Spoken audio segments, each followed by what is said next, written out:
하겠습니다.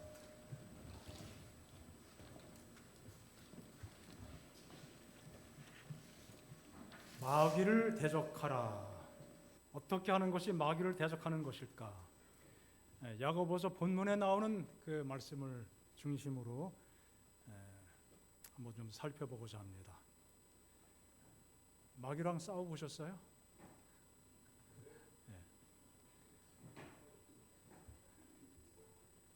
자, 싸우면은 이깁니까, 집니까? 이길 때도 있고 질 때도 있고 그 싸움이 무엇인지 야고보서에 기록한 내용을 중심으로 살펴보고자 합니다. 사실 이 본문 속에 마귀를 대적하고 마귀와 싸우는 것이 무엇인지 쭉 그 의미들이 거기에 포함이 되어 있습니다. 자, 천천히 좀 살펴보겠습니다. 목사와 복음 교육자에게 보내는 증언, 이 말씀에 보면은 야고보서에 대한 언급이 나타나 있는데요. 야고보서 몇 장을 읽으라? 2장. 진리를 그대의 일상생활에서 실천하라.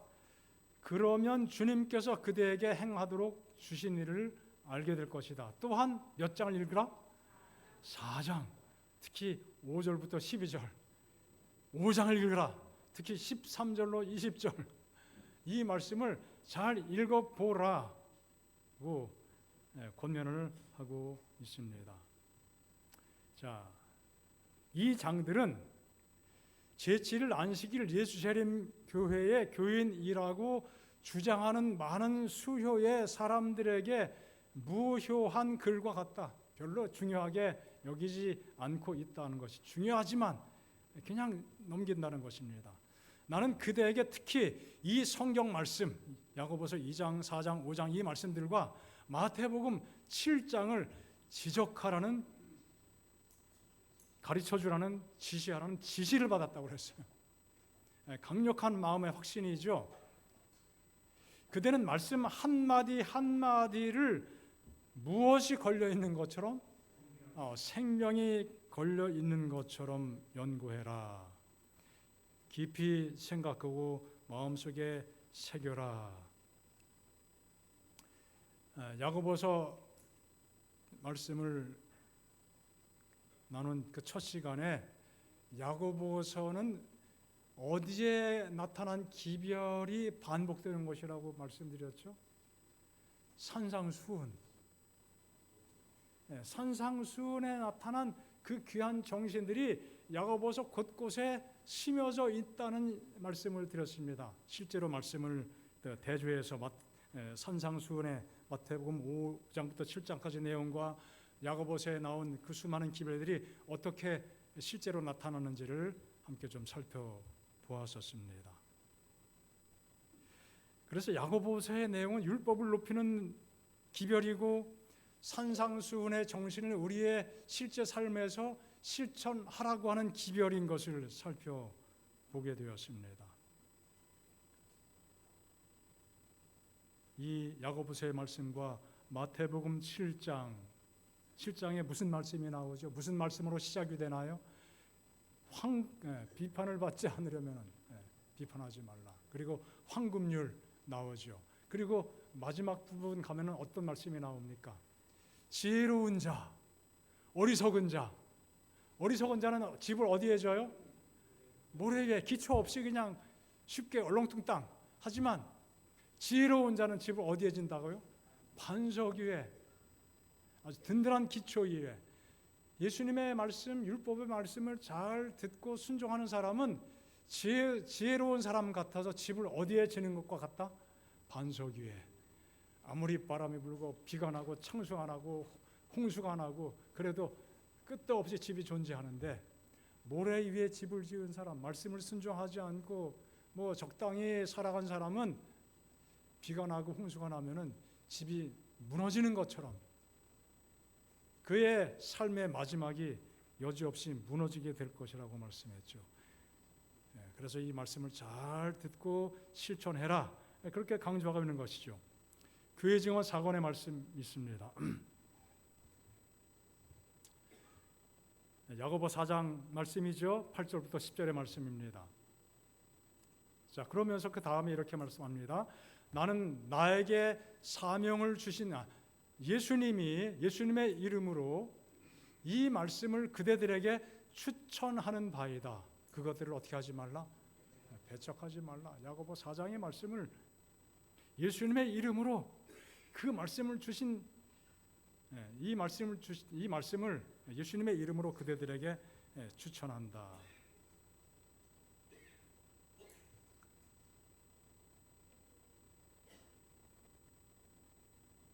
자, 어이구.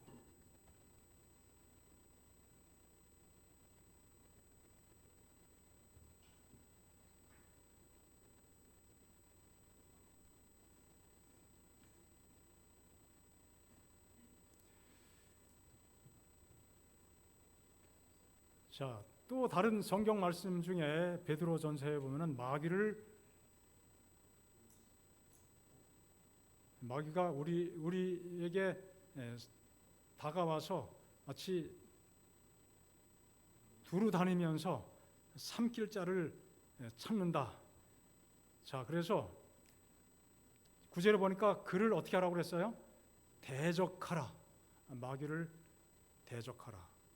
믿음을 굳게 하고 그를 대적하라. 그렇게 또 말씀을 하고 있습니다. 마귀가 배고파서 먹잇감을 찾는 사자처럼 두루 다닌다고 그랬어요. 어떨 때는 강력한 울음소리로 겁을 주면서 쫓아다니기도 하지만 제가 어떤 그 다큐멘터리 보니까 이 마귀가, 이 사자가 얼마나 또 먹고 사는데 지혜로운지 그냥 늘 아주 건강하고 힘세고 무서운 존재로만 나타나는 것이 아니라 아주 병든 신용을 한다는 거예요. 걸음걸이도 그냥 비틀비틀하면서 그냥 누가 봐도 저거는 나를 따라올 수 없겠군. 그래서 어떻게 해요? 경계심을 허물고 짐승들한테 가까이 다가가도 별로 쟤는 병들었구나, 죽을 때가 됐나 봐. 아마 이렇게 그래서 마음을 편안하게 느긋하게 하고 있다가 일정 사정거리가 되면 갑자기 돌변해서 쫓아와서 잡아챈다는 것이죠. 어쨌든 마귀는 강력한 모습으로 때에 따라서는 안 그런 척하면서 다가오게 되는 것입니다. 영적으로도 마찬가지죠. 여기 특별히 베드로서는 고난, 신앙 때문에 당하는 고난, 너희 형제들도 동일한 고난을 당하는 줄 알미라. 사실 고난 당할 때 마음이 약해질 수 있거든요. 더 강력하게 시험에 노출될 수 있습니다. 더 위험에 처하게 되는 것이죠. 그때 마귀가 어떻게 할 수 있어요? 더 신속하게, 확실하게 접근할 수 있는 것이죠. 자, 그럴 때 그 마귀를 어떻게 하라는 것입니까? 대적하라고 하는 것이에요. 하나님은 가인이 동생을 죽인 다음에 내가 내 아우를 지키는 자입니까? 항변할 때 그 죄인의 실체, 그 죄인들이 살아가는 삶의 그 실체가 어떠할 것인지를 여기 말씀하고 있어요. 죄가 문 앞에 어떻게 있다? 엎드러져 있다. 이 표현은 뭔가 하면은 마치 이 맹수가 자기 먹잇감을 노리고 그 타이밍을 딱 재기 위해서 딱 웅크리고 앉아 있는 거예요. 그리고 점점점 가까이 다가오기를 기다리고 있는 것이죠. 그런 장면을 연상하게 합니다. 자, 에베소에 보면은 마귀에게 틈을 주지 말라고 말씀합니다. 너무 오랫동안 화를 품고 분을 내고 있으면 어떻게 해요? 마귀에게 틈을 주는 거예요. 자, 여기 보니까 마귀가 틈을 만드는 겁니까? 사람이 그 틈을 내주는 거예요. 틈을 주는 것이 본인이에요. 사람이에요. 마귀는 틈을 만들지는 못해요. 틈을 보이면은 그 속을 비집고 들어오는 것이죠. 제가 언젠가도 한번 말씀드린 적이 있어요. 우리 아마 최상조 장로님께서 아마 많이 경험하셨을 것 같은데, 석공, 큰 돌을 깨는 사람이 그 단단하고 큰 돌을 어떻게 깨는가, 깰 방법이 잘 보이지 않지만 틈을 발견해서 틈에다가 쐐기를 놓고 치면은 아무리 거대한 돌도 여지없이 쪼개진다는 것입니다. 틈을 보이고 보이지 않는 것이 때에 따라 그만큼 중요한 의미를 가질 수도 있습니다.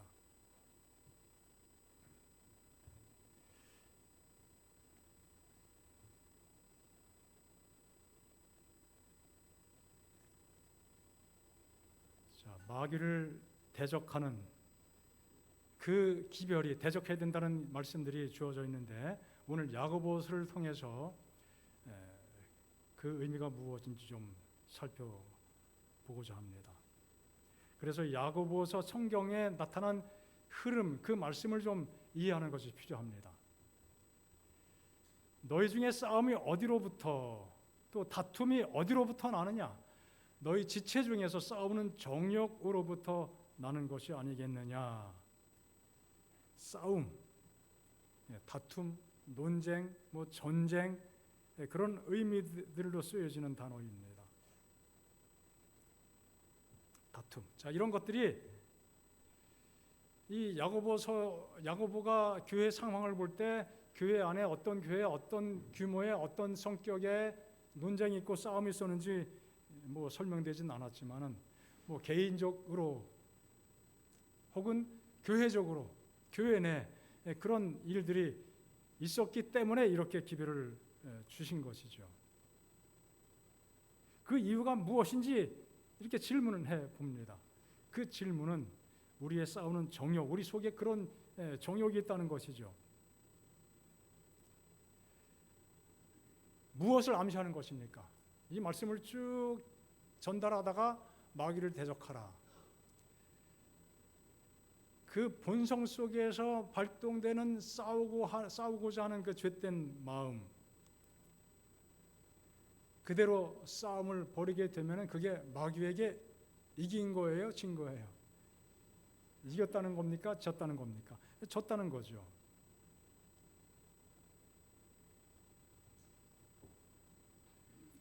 자, 여기 3장에 보면은 독한 시기와 다툼이라고 표현합니다. 자, 이런 것이 있으면 자랑하지 말라. 역시 싸움이 있는데 그 싸움 왜 생기는가? 자기가 잘못했지만 오히려 그것을 자랑한다는 것은 어떤 자기가 한 어떤 특별한 업적을 자랑한다기보다는 강조하고 아주 강하게 이야기하는 것입니다. 자기를 드러내는 것, 그런 것을 의미합니다. 진리를 거슬러 말하는 것이죠. 내가 잘못한 것이 분명함에도 불구하고 그 잘못을 이해하지 못하고 인정하지 않고 거짓된 것을 자꾸 억지를 부려가면서까지 강하게 드러내고 있습니다. 자, 우리 이미 읽었지만 야고보서의 이 문맥 속에서 지혜를 두 가지를 말씀하고 있죠. 위로부터 오는 지혜, 하나님이 주시는 거예요. 온유, 평화, 긍휼, 선한 열매, 편견, 거짓 없음, 이런 것들이 하나님의 지혜입니다. 그렇지만 세상적인 지혜, 또 정욕적인 지혜, 또 마귀적인 지혜가 있습니다. 시기, 다툼, 혼란, 기타 여러 가지 악한 일들. 자, 이런 정신을 가지고 자꾸 싸움을 하게 되는 일이 생겨나게 됐다는 것이죠. 참된 지혜는 온유한 행실로서 드러나게 됩니다. 어떤 사람들은 시기와 다툼과 경쟁심과 교만심을 품고 그것을 드러내는 것이죠. 거짓 자랑이에요. 진리를 거슬러 말하는 자랑입니다. 속에 이런 악한 일들이 있지만 그것은 잘 포장해서 감춘 채로 어떻게 해요? 본심은 그게 아니다. 겉으로는 아주 아닌 것처럼 이야기하지만 그 본심은 뭐예요? 싸움이 있고 다툼이 있는 것이죠. 우리가 그렇게 많이 말할 때가 있잖아요. 속에서는 내 욕심을 챙기는 그런 마음이 있지만 겉으로는 다 감싸고 아주 선한 의도를 가지고 하는 것처럼 유다가 그랬잖아요. 그 값비싼 향유를 예수님께 부어드리는 그 여인을 향해서 뭐라고 그래요? 야, 그거 그렇게 낭비하지 않았으면은 그거 가지고 어떻게 써요? 얼마나 많은 사람들을 구제할 수 있을 텐데. 그런데 정작 그 유다의 마음속에 있는 생각은 뭐예요? 그거 팔면은 그 많은 돈이 어떻게 해요? 자기가 돈을 관리하는 책임자니까 그 돈이 일단은 자기 수중에 들어와요. 그러면은 그가 자기를 어떻게 그 금액을 어느 정도 표시나지 않게 내 것으로 만들 수 있죠. 뭐 비단 유다만 그러겠습니까? 우리가 겉으로 표방하는 그 선하고 아주 좋은 동기 이야기하지만 때에 따라서는 자기 속에 근본을 감추는 뭐 우리가 다 그렇게 살아가기도 하는 것이죠. 심지어 제 자신도 뭐 그냥 좀 감추고 싶은 거 적당히 감추면서 좋은 것만 이야기하는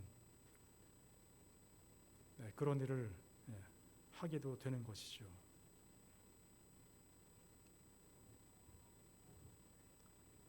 자, 욕심을 내어도 얻지 못한다. 욕심을 부리지만 문제가 해결되지 않고 마음의 갈증이 해소되지 않는, 채워지지 않는, 오히려 좌절만 안게 되는 일들이 계속 있다는 것이죠. 우리는 우리의 삶의 주변 또 매스컴을 통해서 사람들의 욕망이 얼마나 많은 문제를 만들어내는지 익히 보고 듣고 알고 있습니다. 욕망과 탐욕이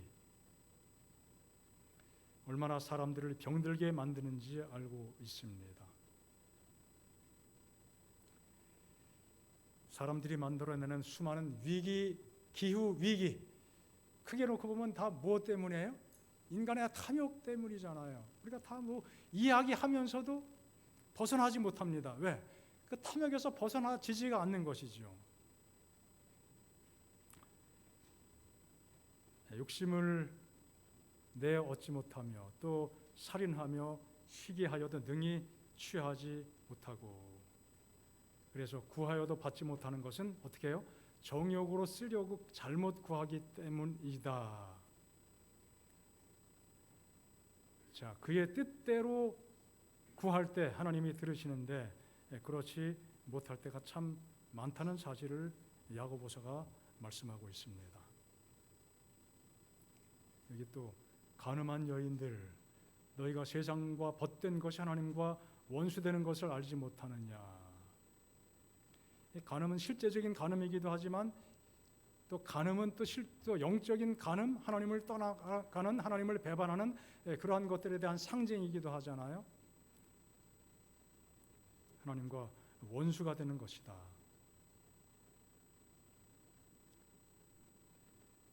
자, 이런 상황을 하나님께서 보실 때 하나님이 시기하신다. 하나님이 우리 속에 거하게 하신 성령이 시기하기까지 사모한다 하신 말씀을 헛된 줄로 생각하느냐. 마치 구약의 어떤 말씀을 인용한 것처럼 말씀하고 있는데 뭐 구체적으로 어떤 말씀을 인용했다기보다는 구약에 나타난 어떤 중요한 기별, 그 염두에 두고 성령이 시기한다. 하나님 이렇게 살아가는 사람들의 삶의 모습을 볼 때 하나님의 성령께서 어떻게 하신다는 거예요? 여기 시기한다고 표현했지만 마음이 아프신 거죠.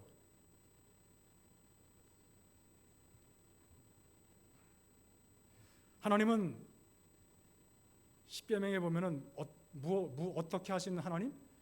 질투하시는 하나님이 시기예요. 시기 질투예요. 하나님의 뜻대로 살지 않는 사람들을 바라볼 때, 하나님을 멀리할 때, 하나님의 이름을 망령되이 일컬을 때 하나님은 마음이 아프신 거죠. 교만한 자를 물리치며 겸손한 자에게 은혜를 주신다. 뭐 이 말씀은 성경에 여기저기 많이 나타나 있습니다. 자, 그러면서 그러므로 하나님께 복종할지어다. 그리고 마귀를 대적하라 말씀하셨어요. 하나님 앞에서 자신을 철저히 낮추고, 특별히 본문의 말씀을 보게 되면은 하나님께 복종하고 하나님의 말씀을 따르는 것, 그것이 마귀를 대적하는 방법이라고 말씀하고 있는 거죠. 하나님의 뜻을 따라가는 것, 하나님의 뜻을 마음속에 담고 그것을 우선적으로 순종하며 살아가는 그 삶의 자세. 자, 그리고 하나님께 복종하는 것, 이것이 하나님의 뜻을 따르는 것이죠. 하나님을 가까이 하라, 그리하면 너희를 가까이 하시리라. 하나님을 가까이 하는 것, 하나님의 뜻을 마음속에 품고 하나님을 정말 사랑하고 사모하는 것, 이것이 곧 마귀를 대적하는 방식이 된다는 것이죠. 함께 읽었던 본문의 말씀, 그런즉 너희는 하나님께 복종할지어다. 마귀를 대적하라, 그리하면 너희를 피하리라. 하나님께 복종하고 하나님을 가까이 하고, 또 손을 깨끗이 하고 두 마음을 품지 않고 마음을 성결하게 하나님께로 오로지 하나님께 향하는 그것이 마귀를 대적하는 것이다. 애통하며 울지어다. 웃음을 애통으로 회개하는 마음을 갖는 것이죠. 자신의 연약함을 회개하는 것입니다. 또 주 앞에서 낮추라, 자신을 겸손하게 하는 것. 자, 이 모든 것들이 하나님의 말씀을 받아들이고 가까이 하면서 마귀를 대적하는 삶의 방식인 것을 분명히 말씀하고 있는 것입니다. 반대로 비방하지 말라. 비방하는 것, 판단하는 것, 이것은 율법을 비방하고 판단하는 것이라고 말씀했어요.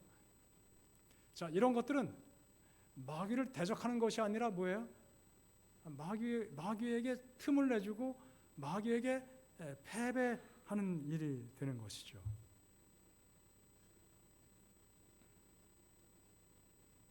욕심 부리고 사는 것, 내일 일을 알지 못하면서 세상에 집착하고 세상 것들을 가장 중요한 것으로 여기고 살아가는 것, 세속적인 이익에 눈이 멀고 그것을 앞세우고 살아가는 것. 자, 이 모든 것들은 다 마귀와의 싸움에서 그 자리를 내어주는 것인 것이죠.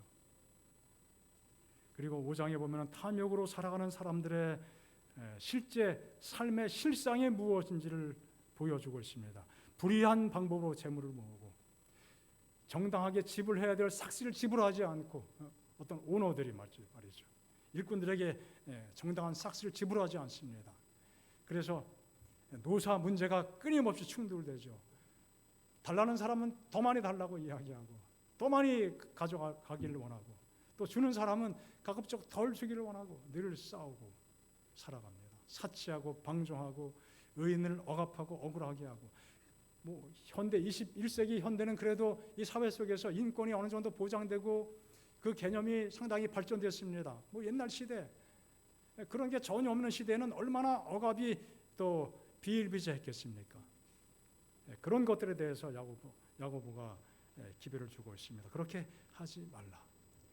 그건 누가 좋아하는 거예요? 마귀가 좋아하는 것이죠. 탐욕을 버리고 사는 것이 마귀를 대적하는 것인데도 불구하고 그렇게 하지 못하는 삶의 모습을 야고보서 5장에 말씀하고 있고, 이런 것들을 말세에 뭐라고 그랬어요? 징조라고 또 말씀합니다. 자, 그러므로 사람이 선을 행할 줄 알고도 행치 아니하면 죄다. 이렇게 이 말씀을 하셨는데, 우리는 죄가 뭐냐? 네 가지가 아닌 것이 죄다. 아주 굉장히 이상한 또 재미는 하여간 좀 재미는 있지만 성경의 기본 의미하고는 거리가 좀 많이 있습니다. 불신, 불선, 이게 선을 행하지 않는 것. 하나님의 뜻을 따라 살고 마귀를 대적하는 수많은 삶의 방식들이 있음에도 불구하고 탐욕과 욕심에 눈이 멀어서 그렇게 살지 못하는 그 자체, 그게 뭐라는 거예요? 그게 곧 죄라고 하는 것이죠. 허탄한 삶을 추구하지 않고 겸손하게 하나님을 섬기고 이웃을 섬기는 그러한 삶을 살아가는 그 자체가 마귀를 어떻게 하는 것이라고요? 대적하는 것이고 마귀를 이기는 삶의 방식이라고 말씀하고 있습니다. 무엇보다 바울은 마귀의 관계를 능히 대적할 수 있는 방식이 무엇인지 말씀하고 있는데 하나님의 무엇을 입으라고요? 전신갑주를 입으라. 머리부터 발끝까지 외부의 위험으로부터 방어해 주기 위한 갑옷, 투구, 흉배 다 나와 있잖아요. 전신갑주입니다.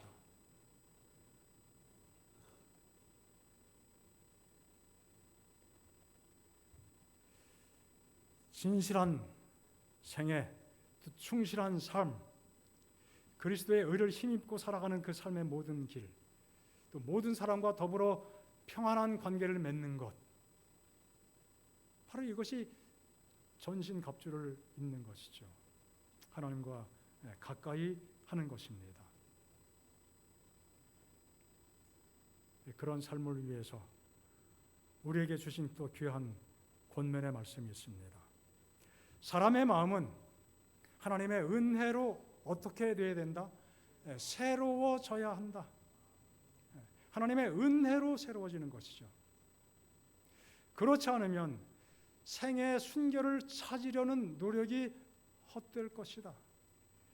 그리스도의 은혜가 없다면 구상하고 덕 있는 품격을 건설하려는 자는 흐르는 모래 위에 집을 짓고 있는 자이다. 그 집은 맹렬한 폭풍이 이르게 되면 반드시 확실하게 무너지게 될 것입니다. 하나님이여, 내 속에 정한 마음을 창조하시고 내 안에 정직한 영을 새롭게 하소서.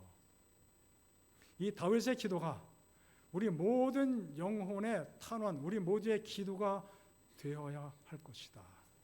내 속에 정한 마음, 또 정직한 영 창조하시고 새롭게 해 주시옵소서. 하나님의 은혜로 채워지는 마음 속에 늘 이런 기도가 이어져 가야 된다는 것이죠. 그렇게 하지 않으면 우리 모두가 또 쉽게 마귀에게 틈을 내주게 되는 것이죠. 믿음으로 말미암아 하나님의 능력을 힘입어 완전을 향해 전진해야 한다.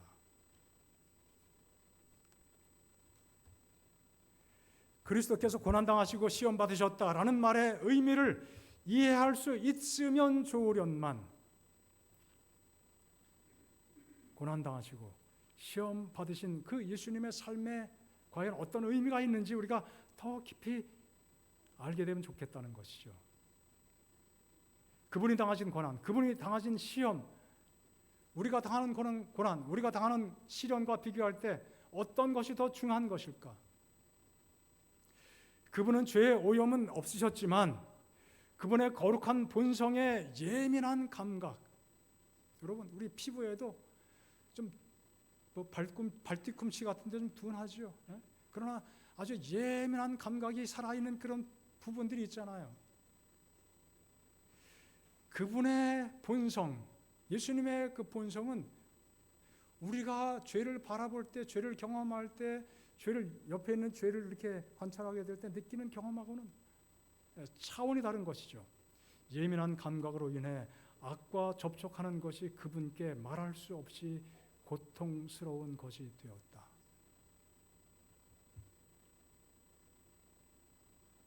그래서 그분이 당하신 고난과 고통은 우리가 겪는 고난과 고통에는 비할 바 없이 훨씬 더 강렬한 것이었다고 말씀하고 있어요. 여러분 이해가 되죠?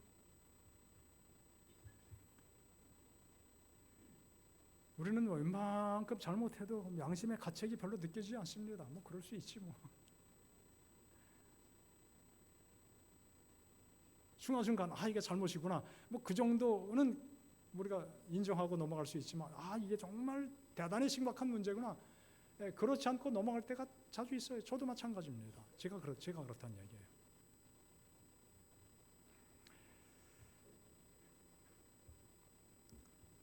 그러나 그분이 입으신 인성으로서 대배도자를 대면하시고 마귀를 직면하고 그분의 보호자를 대적하는 마귀에게 직접 저항하셨다고 그랬어요.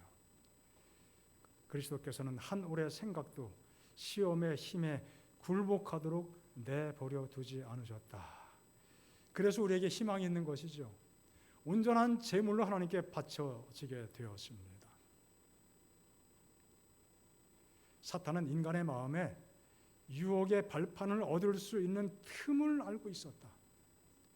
어떤 죄의 욕망을 품고 있으면 그것을 이용해서 그 유혹은 힘을 발휘하게 되죠.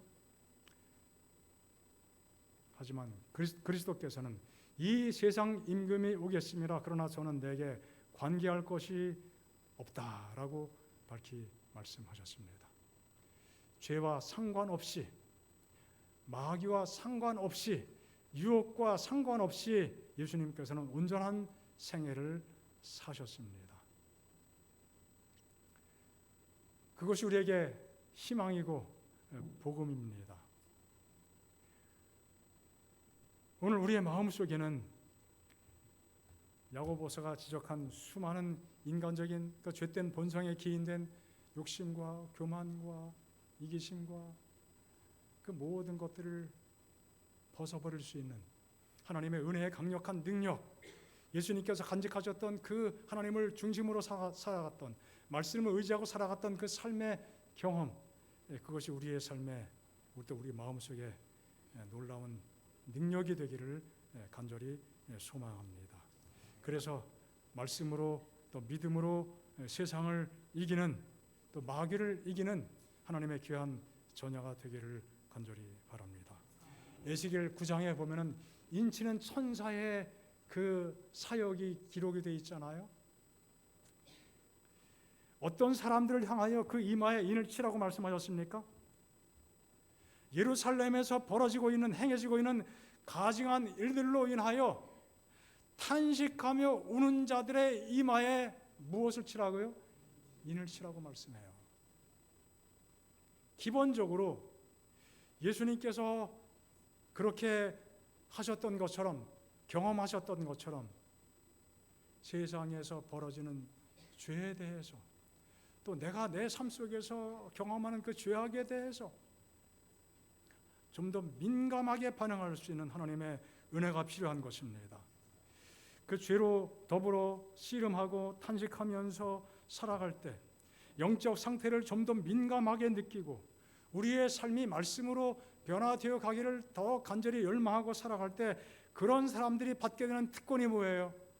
인이라고 말씀하고 있어요. 에스겔 9장이 그렇게 강조합니다. 예수님께서 기도하신 것처럼 아버지여, 창세전에 내가 아버지와 함께 가졌던 영화로서 지금도 아버지와 함께 나를 영화롭게 하옵소서.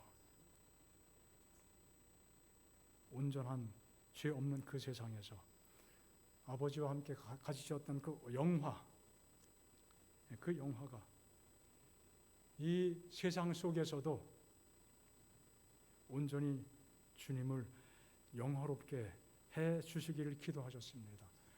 죄인들의 구원이 이루어지는 그 자체가 하나님께 큰 기쁨이었던 것이죠. 하나님의 모든 주시는 말씀 앞에서 더욱 무릎 꿇고 겸손하게 살아갈 수 있도록 주님께서 우리를 도와주시기를 간절히 바랍니다. 그런 믿음의 길로 우리의 삶이 끊임없이 나아가도록 주께서 능력을, 은혜를 공급해 주시기를 간절히 축복합니다.